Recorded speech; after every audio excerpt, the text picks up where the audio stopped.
안녕하세요. 연금 다 알려줄 지니의 지니입니다. 안녕하세요. 연금 다 알려줄 지니의 효니입니다. 네, 오늘은 어떤 주제를 다루어 볼까요? 오늘은 연금계좌인 연금저축과 IRP의 세제 혜택에 대해 이야기해 보려고 합니다. 네, 1화에서 연금저축과 IRP에 납입하면 세액공제 효과가 있다고 했는데 다른 혜택이 더 있을까요? 네, 연금계좌는 납입, 운용, 인출 단계에서 각각 세제 혜택이 있습니다. 납입할 때는 세액공제, 운용할 때는 과세이연, 인출할 때는 저율과세 혜택이 있습니다. 납입 단계에서 세액공제는 소득 수준에 따라 납입 금액의 13.2% 혹은 16.5% 세액공제를 받을 수 있습니다. 1화에서 자세히 안내드렸으니 못 보신 분들께서는 2025년 12월 12일에 업로드한 1화 13월의 보너스와 든든한 노후를 위한 치트키 영상을 꼭 봐주시기 바랍니다. 그럼 이제 과세이연에 대해서 말씀해 주실 수 있을까요? 네, 과세이연은 운용하는 과정에서 발생하는 수익에 대해 세금을 징수하지 않고 인출 시점까지 미루어주는 것입니다. 일반 계좌에서는 운용하면서 발생한 이자와 배당소득에 대해 15.4% 원천징수 지급되잖아요. 반면 연금계좌는 운용수익에 대한 세금을 운용 단계에서 징수하지 않고 인출 시점까지 과세를 미루어주는데 이걸 과세이연이라고 합니다. 그리고 연금계좌로 퇴직소득이 입금될 때 퇴직소득세가 차감되지 않은 세전 퇴직소득이 입금되는데 이것도 과세이연입니다. 그러면 세금까지 운용할 수 있으니까 더 효율적으로 운용하면서 노후 자산 형성에 더 도움이 되겠네요. 이제 인출 단계만 남은 것 같은데 인출할 때는 어떻게 과세되나요? 네, 연금계좌 즉 연금저축과 IRP의 인출세제는 연금계좌 내에 자금이 어떤 자금들이 있는지 그리고 수령 방식에 따라 달라집니다. 연금계좌에는 연금계좌에 납입했지만 세액공제 받지 않은 금액, 퇴직소득, 세액공제 받은 금액과 앞서 말한 자금들을 운용해서 발생한 운용 수익이 있습니다. 네, 그럼 수령 방법은 어떤 게 있죠? 연금 수령과 연금 외 수령으로 구분됩니다. 연금 수령은 55세 이상, 가입기간 5년 이상을 충족하고 연금 수령 한도 내에서 인출하는 세 가지 요건을 모두 충족하여 인출하는 형태입니다. 만약 해당 계좌에 퇴직소득이 입금된 경우 가입기간 5년이 경과하지 않아도 해당 요건을 충족한 것으로 봅니다.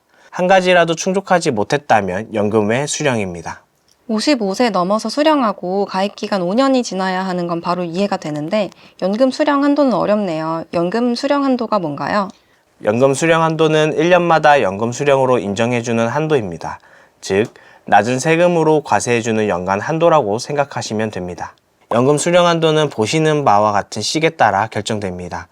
이 식에서 연금 수령 연차는 연금 수령을 할 수 있는 시점부터 몇 년이 지났는지인데요. 만 55세, 가입기간 5년을 충족한 시점부터 1년 차로 기산합니다. 단, 2013년 3월 이전에 가입한 연금계좌와 2013년 3월 이전 DB/DC형 퇴직연금에 가입하고 퇴직금 전액을 신규로 가입한 IRP 연금저축계좌로 수령한 경우에는 6년 차로 기산됩니다. 연금 수령 연차는 실제로 연금을 수령하지 않아도 기산된다는 점 꼭 기억해 주세요. 그러면 은퇴 후 목돈이 필요할 때 2013년 3월 이전 가입한 연금계좌가 있는지 그걸 확인해 보는 것도 팁이겠네요. 네, 맞습니다. 연금 수령 한도 식에서 연금 수령 연차가 커질수록 연금 수령 한도가 늘어나니까 2013년 3월 이전에 가입한 계좌가 있는지 2013년 이전 DB/DC형 퇴직연금에 가입했다면 퇴직금 전액을 신규 연금계좌로 받으시는 방법을 고려해 보시는 것이 좋습니다. 네, 식에서 분모를 보니까 연금 수령 연차가 10이 넘으면 분모가 0이 되는데 이건 어떤 의미인가요? 네, 굉장히 날카로운 질문인데요. 10년 경과 후부터는 연금 수령 한도가 적용되지 않습니다. 즉, 인출하는 전액 연금 수령으로 인정됩니다. 이거 꿀팁이네요. 배경 설명은 이제 다 해주신 것 같은데 이제 어떻게 세금이 적용되는지 한번 말씀해 주세요. 네, 연금계좌에서 인출하는 경우 세제상 유리한 자금부터 순서대로 인출되도록 세법에서 규정하고 있습니다. 먼저 세액공제 받지 않은 자금이 인출되는데 연금 수령 여부와 관계없이 비과세됩니다. 그 다음 퇴직소득이 인출됩니다. 퇴직소득은 연금으로 수령하는 경우 실제 수령 연차 10년 차까지는 퇴직소득세의 30%, 20년 차까지는 40%, 21년 차부터는 50%를 절감해 줍니다. 연금으로 수령하지 않는 경우 퇴직소득세의 100%로 징수합니다. 네, 실제 수령 연차라고 하셨는데 아까 말씀하신 연금 수령 연차랑은 다른 건가요? 연금 수령 한도를 계산하기 위한 연금 수령 연차는 실제로 연금을 수령하지 않아도 조건이 충족되면 해마다 연차가 늘어나는데요. 퇴직소득세 절감을 위한 실제 수령 연차는 실제로 연금을 수령해야 연차가 늘어납니다. 그래서 퇴직 후 55세가 넘으신 분들은 당장 돈이 필요하지 않더라도 우선 연금 수령을 개시하시고 최소한의 금액을 연금으로 수령하여 실제 연금 수령 연차를 채우시는 것도 절세할 수 있는 방법입니다. 아, 감사합니다.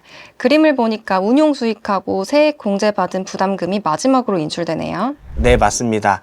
연금으로 수령하는 경우 1,500만 원 이하일 때 연령에 따라 3.3에서 5.5%로 분리과세 되고 연 1,500만 원을 초과하는 경우 16.5% 분리과세 또는 종합과세를 선택할 수 있습니다.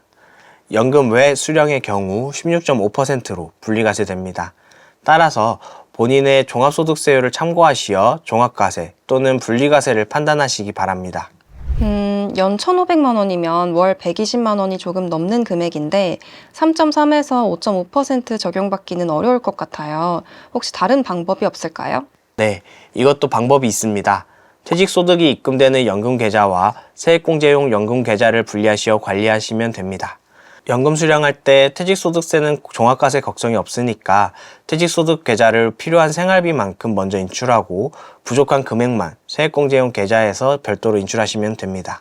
네, 오늘 세제 혜택과 다양한 꿀팁들이 머릿속에 쏙쏙 들어오는 것 같아요. 혹시 다른 장점도 있을까요? 네, 두 가지를 말씀드리고 싶은데요. 먼저 연금계좌에서 인출하는 경우 종합과세를 걱정하지 않으셔도 됩니다. 따라서 금융소득 종합과세를 걱정하시는 분들은 연금계좌를 적극적으로 활용하시면 좋을 것 같고요. 두 번째로 건강보험료 측면에서도 유리합니다. 현재 국민연금 같은 공적연금은 건강보험료 산정 대상이 되지만 연금저축과 IRP는 건강보험료 산정 대상에 포함되고 있지 않습니다. 은퇴 후 월급이 끊긴 시점에서 이런 비용들을 줄일 수 있는 건 큰 장점이겠죠. 와, 연금계좌는 좋은 점이 많네요. 오늘은 연금계좌의 단계별 세제 혜택들을 알아봤습니다. 오늘도 유익한 정보를 알려주셔서 감사합니다. 네, 감사합니다.